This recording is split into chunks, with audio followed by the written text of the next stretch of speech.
Hello, cinema makeup school students, friends, and family. Now, if you've seen a movie in the past 20 years, and if ever there were teeth involved, because that is something you do need to keep in mind, it's not just the makeup you put on the face, it's what you put in the mouth, because that creates an entire look. If you have noticed any specialized teeth in TV and film, this is the man who is likely to have taken part in that. So today I'm talking to Gary Archer. Thank you for joining me. He is a dental technician for TV and film. Good afternoon. It's a pleasure to be here, Mary Lou. Really been looking forward to doing this. Gary is a friend of the schools. We look forward to having him involved more and more once classes get back going again. But in the meantime, we're going to hear about his career and his insights on how you can specialize in something like this if that's what you're interested in. So let's get started with this, Gary. Tell me about your origin story. What got you to this point in your career? What got you into teeth? Well, it started off as a family business. I ended up going into the lab when I was going into the lab when I was a kid with my dad on summer holidays, and I used to, play around with wax and plaster and teeth and, try and make things. I used to bring them home, and my mother used to put them out into the trash because they're just a big, disgusting thing. I was actually going into the electronics industry, and my father was taken ill and had to take time off from the lab. We needed somebody to come into the lab to basically be able to run the place, keep an eye on the employees, make sure payroll got met and things were picked up, delivered and whatnot. So I stayed on at the lab for about 6 months until my father had recovered enough to come back to work. And once he came back to work, he said, look, why don't you just stay on and I'll train you. You can just apprentice. It'll take you about 4 or 5 years to really learn to be a really useful technician. And then that was how it started. And I was about 19 at the time when I went in. Fast forward 5 years, I'd done my apprenticeship. I'd gone ahead and was a fully fledged technician. And we got a phone call one day, which really completely sent my career off down a rabbit hole.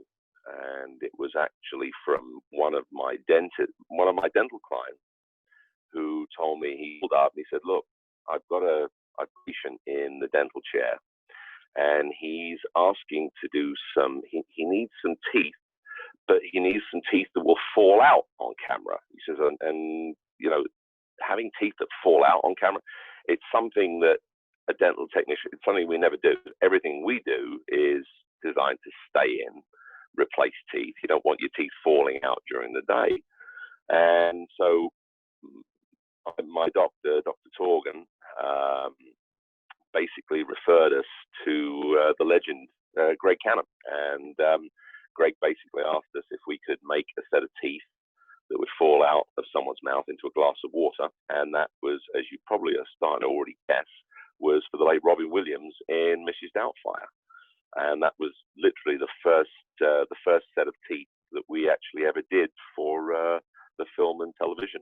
Robin Williams was the first set of film teeth that we did in Mrs. Doubtfire, and Greg was very pleased with these, as was a few other people that were working on it. And my name was put forward to other makeup artists and other productions at the time.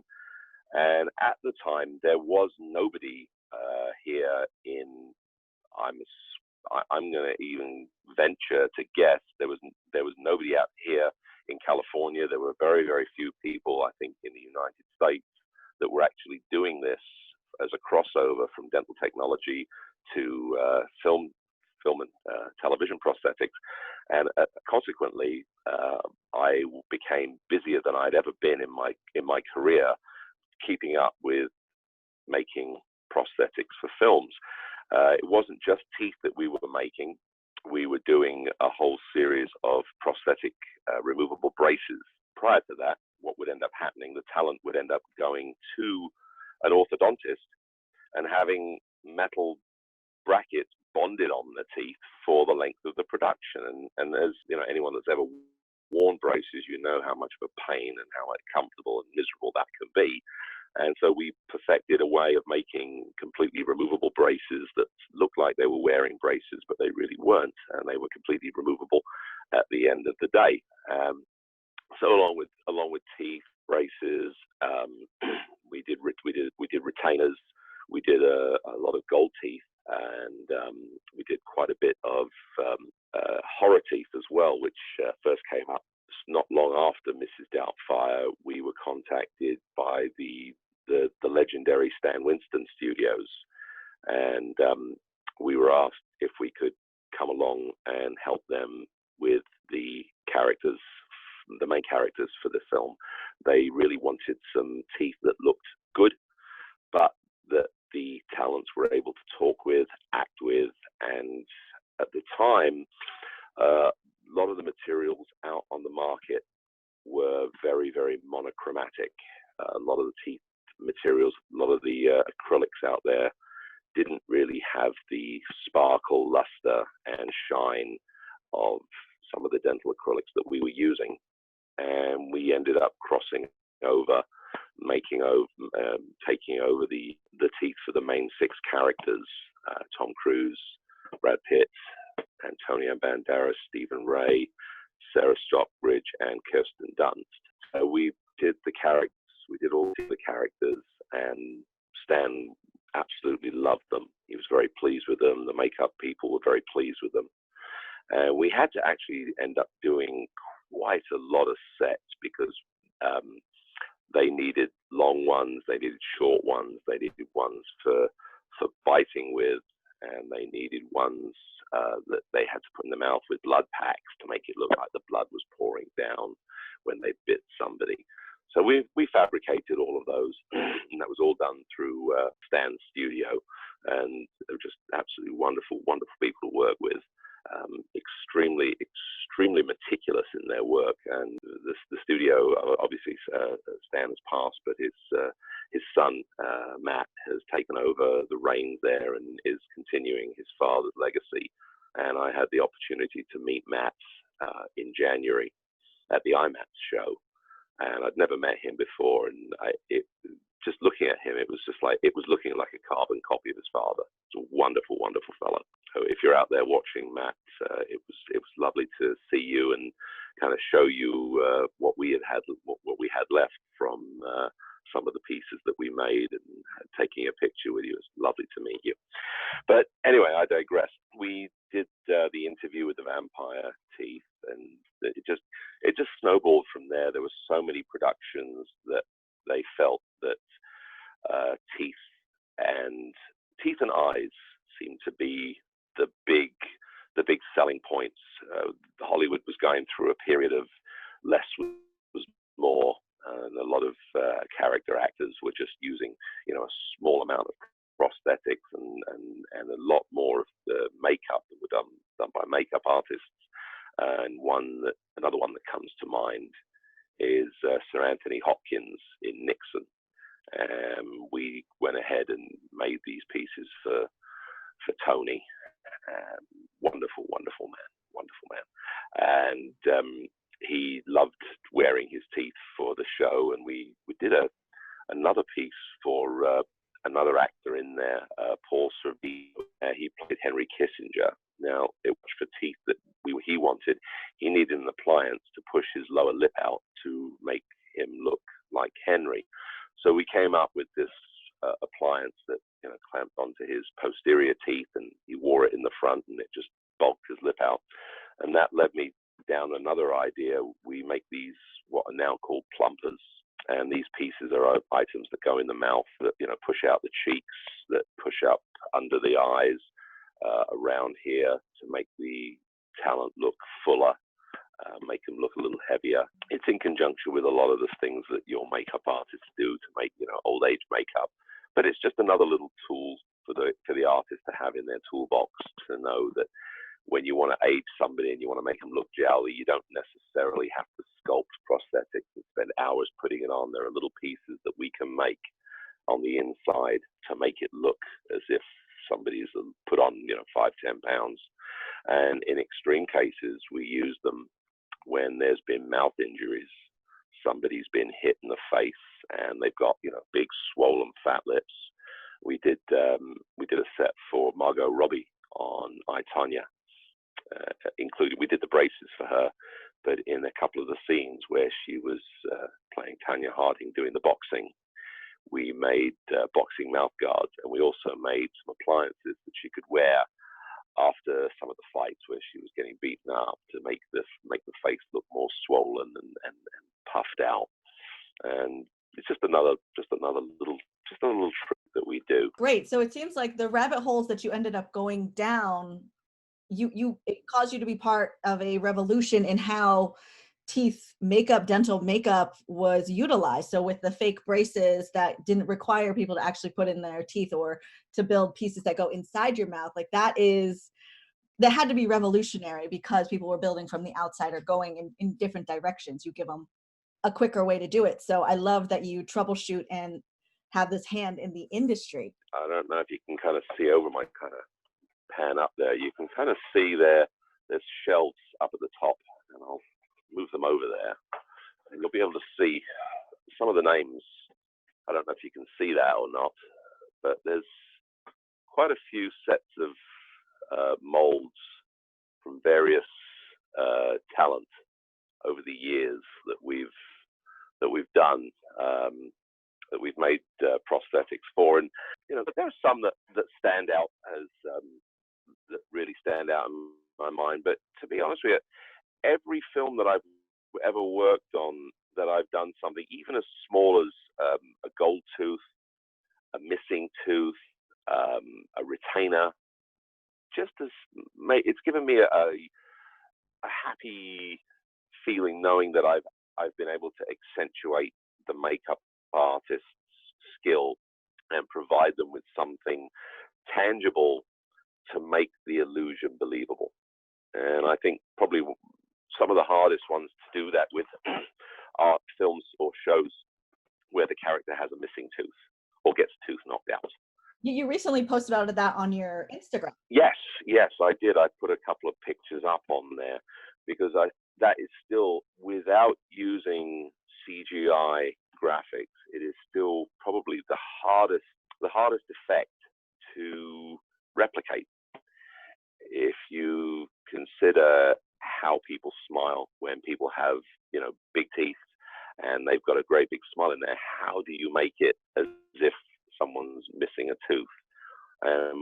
One of the pieces that's on my Instagram was a piece that we did for Rene Russo in a film. She was portraying a character who had some severe dental problems. She had lost the character that she was portraying had lost all of her back teeth and had basically, just a set of 6 front teeth on the top and a handful of front teeth on the bottom. I've made teeth that actually have flown out of people's mouths. They were able to spit it out and watch it go flying across the floor. And we make like a dozen little pieces that someone holds in their mouth, and they spit it out and take, so we don't have to pick things up and re-sanitize them and use them. We just use fresh ones each time, so they can, as many as 7, 8, 9, 10 takes if need be. There is one piece I think that I think is probably a bit gruesome. There's a couple of pieces that I'm thinking of, and they were usually done with face trauma. Someone, you can see them, they either run into a wall or they get hit in the mouth, and then we make a whole piece where the tooth actually looks like it's broken away, and someone's actually got smashed teeth, and their teeth look all like they've been hit in the face with a brick.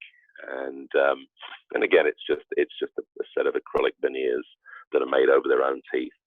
A lot of it is it also helps to know the actor that's been cast for it. Now, as you know, everybody's teeth are different. Some people have got a high lip line, and some people have got a low lip line. Now, when you have a high lip line, you've got a very pronounced smile, and it makes it very, very difficult to hide what you've already got on there. Ideally, as a dental technician, we want somebody cast in there that's got a low lip line, so that when they talk or they smile, they don't show a lot of their teeth. And I was lucky enough to just recently do a set of teeth for. I can't even show them to you because the film hasn't even come out yet, so I can't name names. But we're doing some vampire teeth for a character, I was actually thrilled to find out that the character who's portraying this vampire is edentulous. And edentulous basically means he wears a complete plate. So what I could do, I could actually make him, because of again, this is something to do with dental technology, and we're now moving. This is something that very, very, very few people could actually do. It was actually make somebody a complete plate, a dental, a denture for all intents and purposes. But rather than to just put all denture teeth on there, we were able to go ahead and create fangs to put in where the cuspids were, where the laterals were, and where the bicuspids were. So we basically designed these from the ground up, so that when this guy smiles, he's going to have these vampire teeth in his mouth, and they're going to look like they're growing out of the gums, because they are going to be growing out of the gums because the guy has a denture. So it's kind of a thrill. And over my career, I think I've run into about 4 or 5 actors or actresses that have actually been missing teeth and things like that, and it's enabled me to build a plate for them that you'd never ever be able to make over somebody else's teeth, because it's like, I can make spaces in there and I can put missing teeth in there, and the teeth are actually missing because they're missing. I take them off of the plate. So it's kind of a rarity, but when, if a makeup artist would run into something like that, I would absolutely recommend that they call a technician like myself, or there's a handful of other guys out there. My partner in the UK, Dominic, who does it in Europe, one of us, give us a call, and we'll basically be able to help you out through the process of actually making a substitute denture with missing teeth or vampire teeth or rotten teeth or whatever you're doing. It's something you'll probably never run across it in your career, but you never know. There are people with implants in there, people with dentures in there. You have to make teeth, and they don't have teeth to begin with. That's got to be such a exciting thing to learn, where you're like, great, we can build this exactly how we want without having to worry about doing magic on top of already existing teeth. Right, It's exactly. amazing. You stand in both worlds, commercial dental work and TV and film dental work, but a lot of our makeup artists maybe will only do TV and film.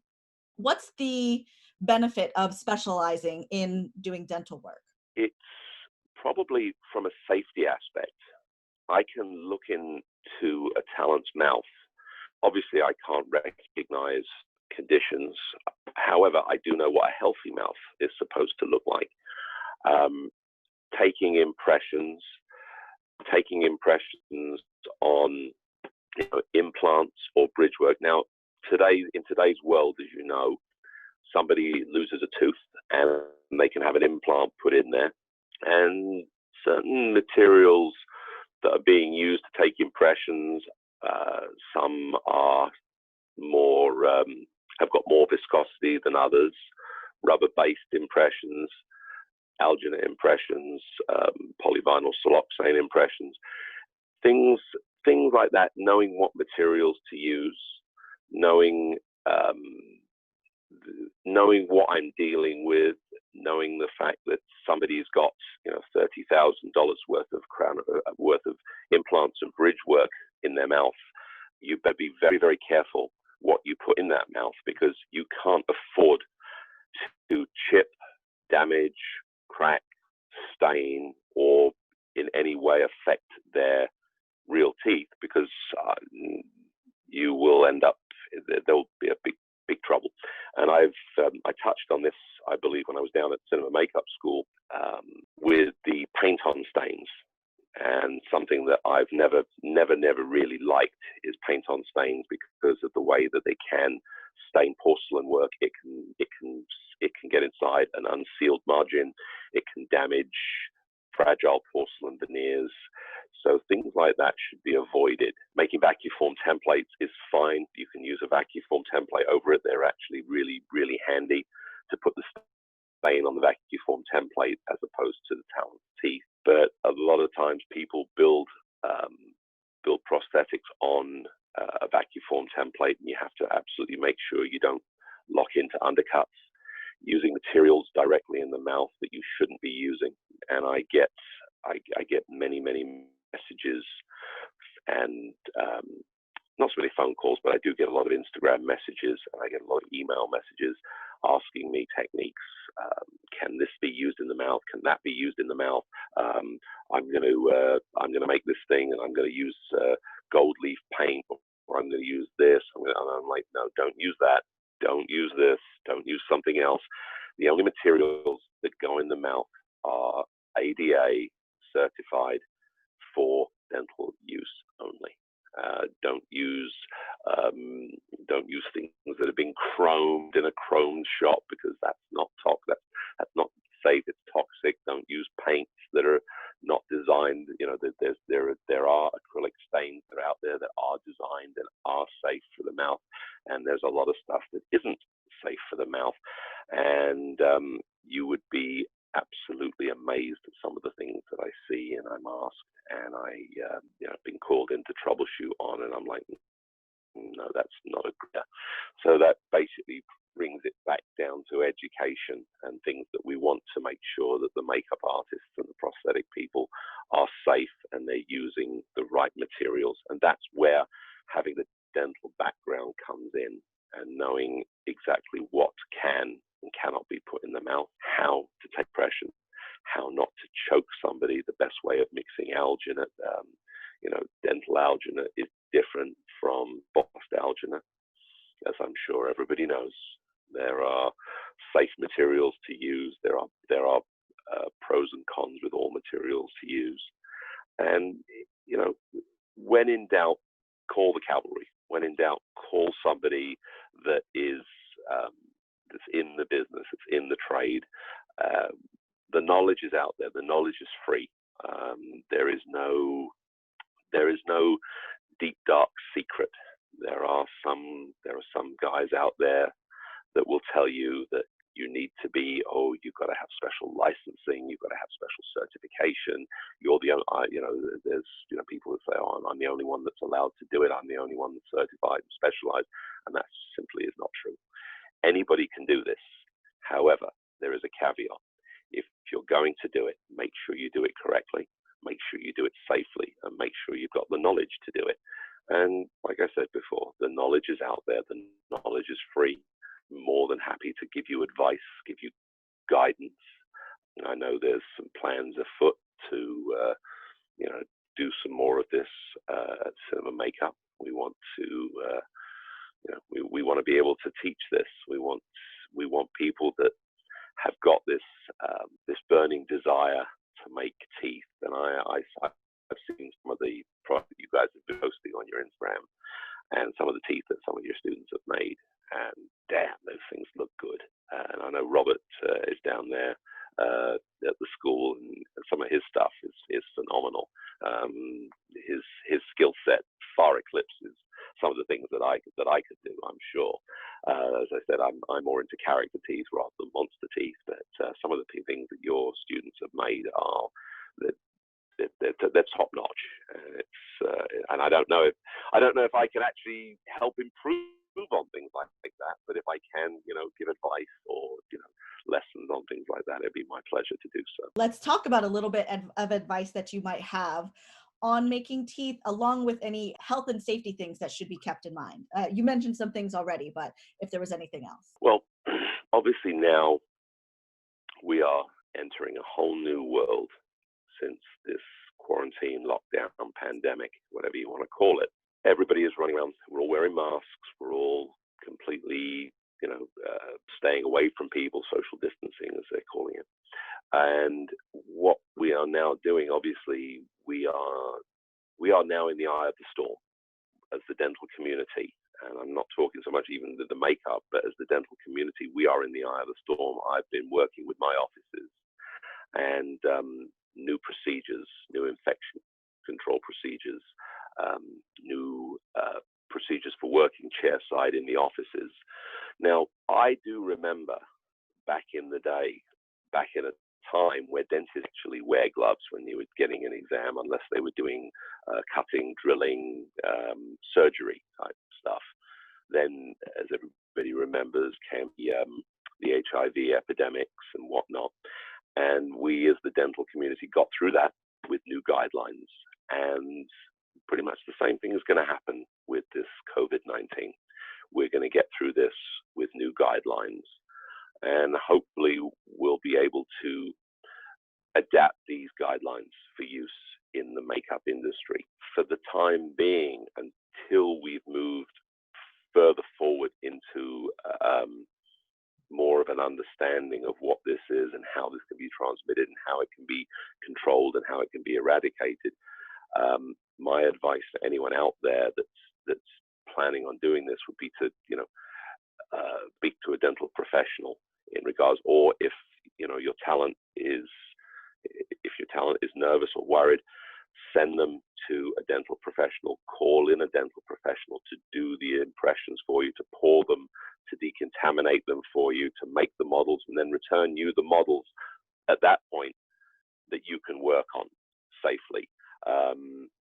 I would, until such time as more guidelines are available, I would strongly recommend using somebody that's gone through the ADA and the CDA guidelines for infection control and the safe handling of impressions, models, and things like that. Obviously, it's not going to be forever. It's going to be for a short term, but we will with time we'll get through this together. Make your talent feel protected when you're doing everything. You wear a mask, you wear gloves, you make sure you use infection control procedures, and it's going to be the same thing for anybody doing live casts, face casts. We're doing a lot with digital dentistry now. We're scanning people's mouths, so it doesn't necessarily need to do physical impressions anymore. We're now doing wands. We're scanning people's teeth. That's a lot less invasive than doing impressions. We're able to go ahead and do this in a controlled environment in a dental office, or we've got portable scanners that we're doing now. However, I think we're going to limit that to doing it in dental offices. But then what we're able to do from those 3D scans, we can then print the models and give you the models to work on, so that way you don't actually have to do anything to the talent. You can just say, right, I'm going to get you scanned. We're going to print as many 3D models as you need. Then I will make my prosthetic or my piece or my vampire fangs or my rotten teeth or my zombie teeth or whatsoever, and then they can be given back to the talent for fitting. And it will give the talent peace of mind, and it will give you peace of mind that you will not be exposing the talent, or the talent will not be exposing you to any risk of cross-contamination. Yeah, that's really great advice. Like you touched on growing with the industry, with the changes that are going to come up, along with touching on growing with the technology, because things are going to become available that you can utilize in order to make this a better experience for everyone. So you might as well take advantage of those advances as they come up. Also, you talked about collaborating with professionals, which I think is a great idea. And then also, which is something that artists were telling me before the pandemic and after the pandemic, is always, always, always give the air and really be as clean and healthy as possible when you're working with your talent, because that's going to make everyone more comfortable. You're going to be more confident because you've covered your bases. They're going to be more comfortable because they can visually see that you are taking care of them. So all of that is really fabulous advice. Any last bits of anything you'd like to say to the students? Everybody out there, stay safe, be well, don't fret. This will be over soon. We will all be back to work. Life will return to a new type of normal, and don't be afraid to pick up the phone, ask questions. Advice is always given freely. I'm glad to help out in any form that I can. Please follow me on Instagram. That's teeth_by_Archer. And follow my partner in the UK. That's Bite Makers. And that's Dominic over there in the UK. Dominic is the leader in doing scanning and 3D digital dentistry. He's brought me into the 21st century, and that's saying something. But he really is the leader. So follow him, follow me. Shout out for any help you need. Follow Cinema Makeup School for any makeup related stuff. Look at what people are doing. Aspire to be the very, very best. If you want to get into doing this, be the best that you can be. You want to get into doing teeth, be the best can be. Sometimes it's great to specialize in things. Sometimes you want to do it all. Sometimes you just want to plan it out and let other people do it for you. Make sure that you use a good use of your time, because if you're department heading or if you're being the lead makeup artist, you're going to have your hands full. So surround yourself with good, reliable people. Delegate, delegate, delegate, and make sure that you're safe out there. All right, everybody. Bye from me. Take care. We'll see you guys soon. Bye for now. Wonderful advice. Thank you so much, Gary. Yes, make sure you guys follow him on Instagram. I'll make sure the link is included with this video, so you can make sure you follow him. Send him a message, tell him hello, say that you saw him here on this interview, and we very, very much hope to see you guys in class soon. Catch you guys next time.